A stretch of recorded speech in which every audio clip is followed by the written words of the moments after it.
Hello, innerwebs. It's Shannon. I'm back for another week's worth of talking. I still don't have a whole lot to talk about, but I got some questions and I've been doing some research like a good girl, like I should. And I don't know, maybe it'll come around to some kind of conversation. Who knows? So it looks like last week we got 8 views, which is very nice. I will take more than one view, which is always how I feel about it. And I got one question from Dana, which I will answer a little later. But other than that, not much going on the video front. We could use more action on the video front. I'm not saying. I'm just saying. And yeah, I'm going to be that person that says that. So if you want to leave me questions, comments, concerns via text, phone, video, email, Facebook comment, YouTube comments, whatever, you let me know, because I will gladly answer or rebut any of your questions, comments, and concerns. So I'm going to start by answering the question I got, which was from Dana. And Dana asked me to discuss, out of all the places that I've been and or lived, where is the place that I feel most at home? There's two answers to that question because I kind of when I was thinking about it, I kind of separated it out into two things. So based on places that I've lived, and I've lived a lot of places, and then places that I've been to a lot more places. The place that I have lived that I've felt the most at home was in Austin. I really liked it there a lot, and I liked how, even though I went crazy when I was there, besides that, I liked who I was there, and I liked the life that I had there, and I liked the routine that I had there. Probably the only thing that I would change about it is that I was working in mortgage the whole time, and I didn't have any direction as to how to get out of that or what to do with myself at that point in time. So that's where I've lived, where I've felt most at home. I don't think I'll move back to Austin. It's changed a lot in the short amount of time that I've been away from there. And I don't think that it's changed into a place where I want to live. And also I'm finding that I'm at a point where I have a goal, and I have ideas that requires a place that's in a potential place instead of in an action place. And by that I mean, I think I need to live somewhere that's not all hot and bothered and happening already, because I kind of want to be a part of something that will make it that way instead of being in a place where it's already that way for that town. So, which is probably another reason I don't like Portland, because Portland's already Portland the way that Portland is going to be for a really long time. And while I think Austin is still evolving into what it's going to be for a really long time, the way that it's evolving is not the way that my life is evolving. And so while I felt most at home there, I don't think that I will move there again. I will visit there often, hopefully, but I don't think I'll live there again unless, life gets in the way, and life always gets in the way. So I'll never say never, but it's highly unlikely that it will be my decision to live there again unless there are extenuating circumstances, which are outside of me. So the second part of it is, out of all the places that I've been, where have I felt most at home?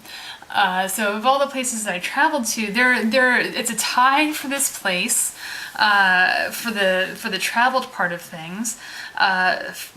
So first on there is Cork in Ireland. I really liked Cork. Unexpectedly. It was the last place that I went when I was in Ireland. I was there for about 2 weeks, and I really loved it there. I felt comfortable enough there that I walked around that town in the middle of the night. And it let me, like 2 nights in a row, and it let me get to know the town in a different way than what I was seeing during the day. So the first night a cop picked me up and took me back to my hostel, which was really nice. He was a big teddy bear about it, and he was like, I could never travel alone. And he was this big burly Irish cop dude. I'm like, you could totally travel alone. What are you talking about? But and it was just, I really, really, really liked Cork a lot. There was something about it that struck me as like a baby San Francisco. It was San Francisco on a much, much smaller scale. I don't know if it was the hill or something. I don't know if it was the water around there or the bridges or something, but there was just an air of the same kind of thing that San Francisco has there. So I really, really enjoyed Cork. And if I could have found a way to illegally work there, I would have stayed there for a really long time. But I could not. And Ireland is actually one of the more expensive countries now in the EU to live. So I would have had to have a lot of money to be able to stay there. And then the other place in there is surprisingly Las Cruces. When I was there for my brief little sojourn, I had already been turned on to the desert a little bit, but having the time to be able to spend there a lot and without any worries or thinking that I had to go anywhere else at any particular time or anything like that really endeared me to it a lot, or it endeared the desert to me rather. And I really, really, really liked it there. I really liked how I felt there. I really liked the people that were there with me. I really liked it. There are some things that I would change about it, that I don't prefer, and that sort of thing. But it's not hugely cosmopolitan or anything like that. But if I ever decide to become a hermit or something, that's totally the area that I'm going to go and live in. If I decide that I can get to a point where I just do not need social interaction, physical social interaction with people in any way, shape, or form, then that's where I would go. I really liked, there's a certain kind of silence that's there that I really, really enjoy and that I'm very, very comfortable with, and that I could definitely live with for a really long time. So two very opposite places, but two very different reasons that I felt at home there. So Dana, those are my answers to your question. It was actually 3 answers, but I tried to be thorough for you. And for Mike, I finally researched some falconry. Now, my first fact that I'm going to give you is not necessarily about the art or apprenticeship of falconry per se, but it's about falcons in general. So, and I think that this kind of ties into why falconers generally only have maybe 1 falcon at a time. They rarely have 2, even if they have their breeder's license and that sort of thing. So what I found in my research is that falcons are among the few species of birds that are monogamous species, but they quantify it or they rationalize it just like they rationalize human monogamy, in that there are some partnerships that last only a short time, there are some partnerships that last many years, and there are some partnerships that do last a whole lifetime. There are fewer, not far fewer, but fewer that last the entire lifetime, but they do exist. But what they've also found is that if in those lifetime partnerships one of the falcons dies or one of the hawks die, the living hawk has no qualms about going out and finding another partner. It's not like they're lobsters and they just like are depressed and sad and don't go and find anyone else. So, or any other bird or fish or whatever.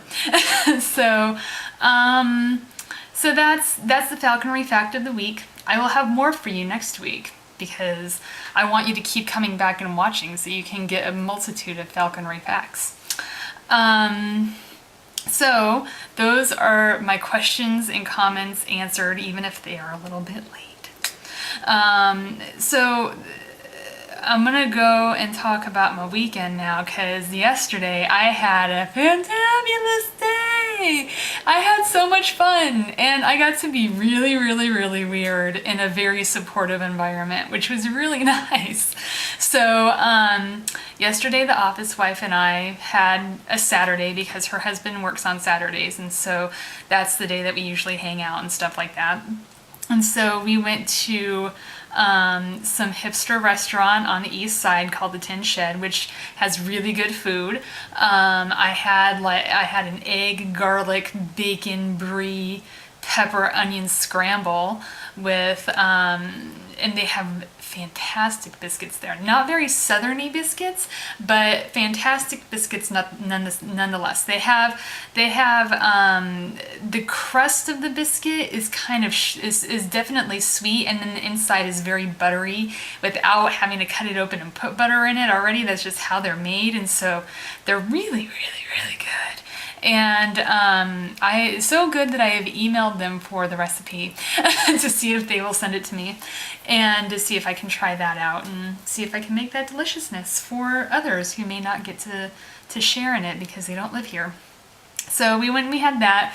It was being dumb and Portlandy, and it was raining off and on, and so we were intending to just walk around the neighborhood that the restaurant was in and that sort of thing, but with it raining off and on and not having gear with us to take care of that, we went to go see a movie instead, and we went and we saw The Artist, which was fabulous.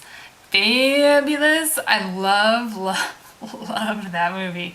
It was really good. I very much enjoyed it. I very much enjoyed how it was very French in some spots. I thought that was funny and a cute way to bring American audiences into little bits of French cinema. I don't know. I don't have many more words for it except that it was really, really awesome. And if you have a chance to see it or to rent it or anything like that, you should go and see it because it's pretty amazing. It is pretty amazing. So, and both the office wife and I have decided that the fella who plays the lead in it, and his name is on the tip of my tongue and I cannot remember it right now.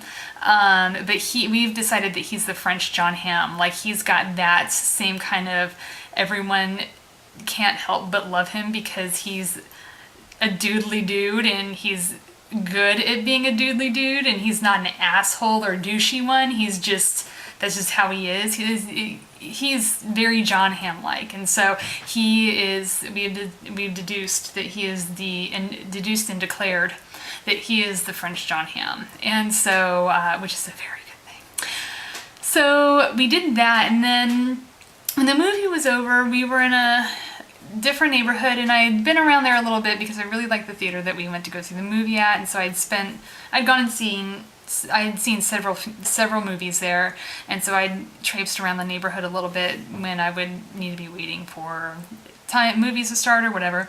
And so she wanted to walk around a little bit, and I let her know there's what I call a stuff store. It's not a clothing store, it's not a coffee shop, it's not any particular kind of store. It's just got a lot of stuff in it. It does have some clothing, it's got novelties, it's a stuff store. And so I'm like, well, there's a stuff store just a block down, and we can go in there. They usually have some cute stuff. So we went in and we looked around, and she loved everything that was in there, as I thought she would.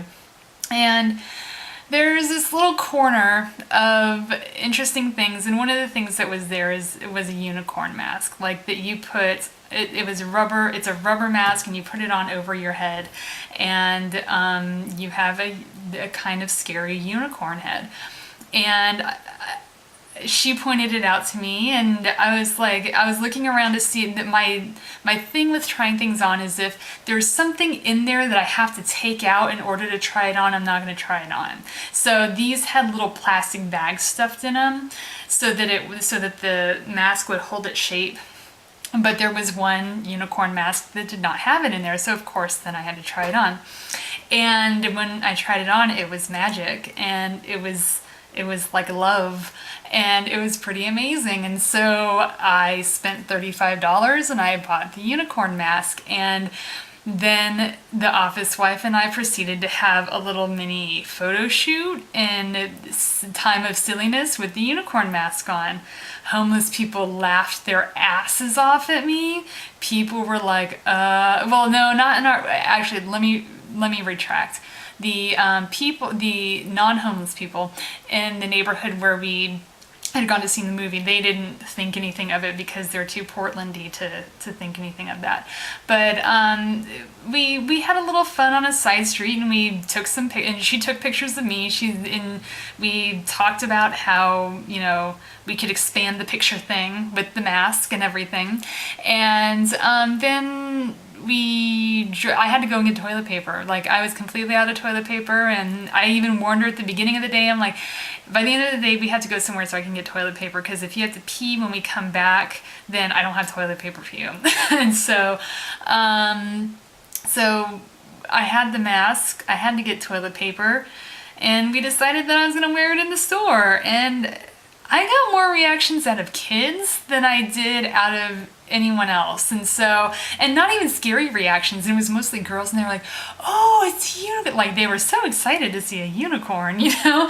And even when I was walking around with it just kind of hanging on my head instead of actually fully on, I would get the reactions from the kids because they knew what it was. And that was fun, and that was nice. And so we're probably going to plan some more stuff with the unicorn.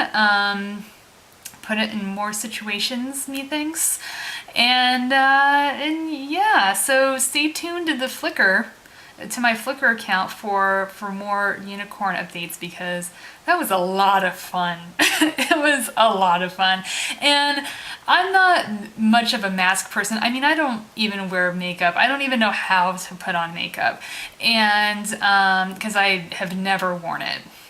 And because I think of makeup as a mask, and I hate the idea of a mask that you have to put on every day, you know? But this one was just hilarious. Part of me wants to do things. They had other masks there, like rooster masks, and they had a regular horse mask, and they had a couple of other ones that I can't remember. Part of me wants to go and get another mask, maybe another unicorn one, and paint it black, so we could have a black magic unicorn, or maybe the rooster one, so we can have like an interspecies love affair or something like that. I don't know. I would take comments and ideas about that, because both the office wife and I would be very, very open to exploring things that we could do with the unicorn head. So please let me know what you want me to do with that, because we'll totally do stuff. We're on board with that. So that's what yesterday consisted of.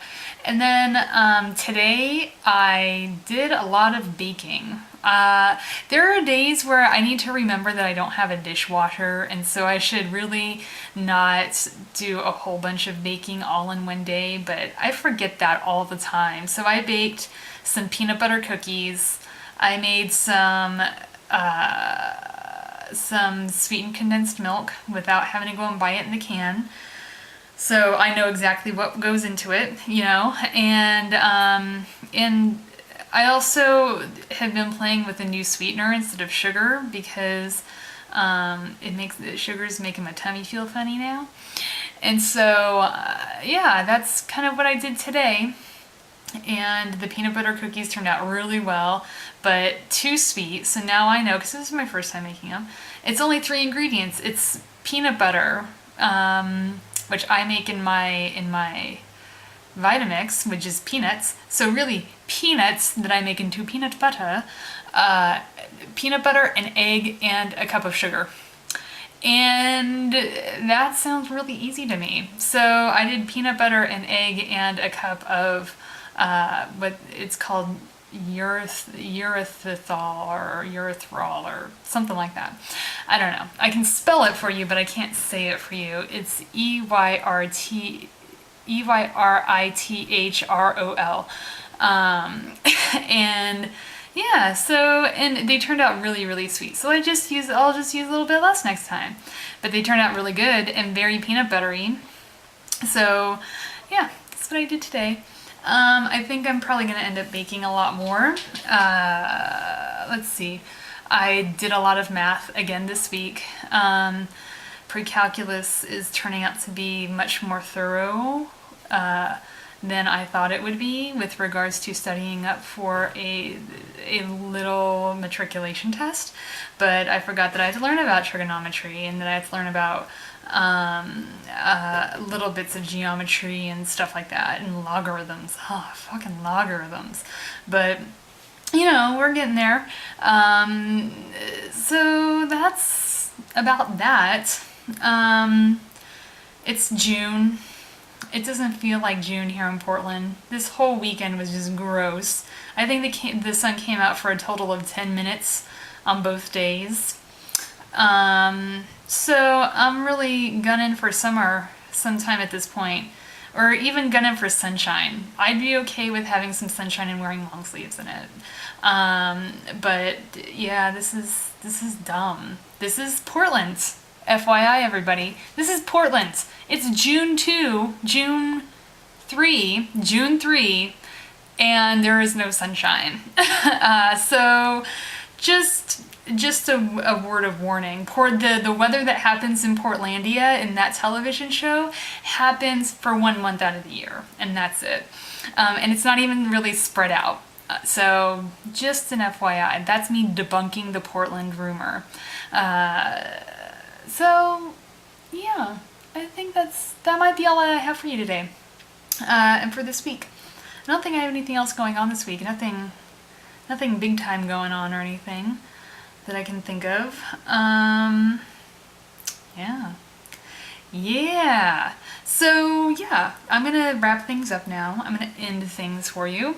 So if you have any questions, comments, concerns about anything you want to know about these videos, about the unicorn, if you have any unicorn ideas, let me know. Send me a message in any way, shape, or form. Carrier pigeon, smoke signals, text message, phone message, Facebook message, YouTube comment, YouTube message, email, anything. Morse code, I'll take that too. So yeah, just let me know and we'll work something up for you. Okay, I hope you guys have a good week. All right.